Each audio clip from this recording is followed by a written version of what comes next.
Breaking news this morning, Don Mlangeni has passed away today on Wednesday, the 16th of April 2025. This is Crime Stories SA. Please do not forget to like and subscribe.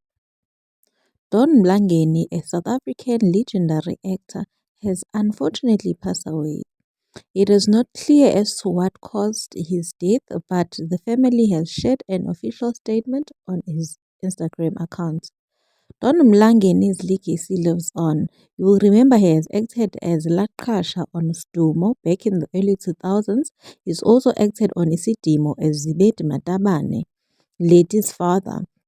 He's also acted in so many other drama series in South Africa, including movies.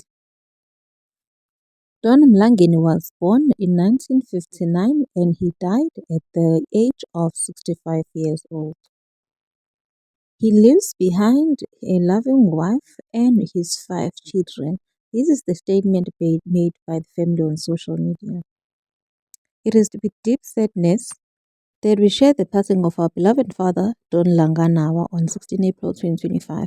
He was the heart of our family, loving father, brother, and friend. To the world, he was gifted and respected actor whose presence lit up the stage every stage and screen he graced. His legacy lives on in the lives of those he touched, the stories he told, and the love he gave to so freely. We are deeply moved by the outpouring of love and support. We kindly ask for privacy as we grieve this immense loss. Details regarding the memorial and funeral will be shared in due course.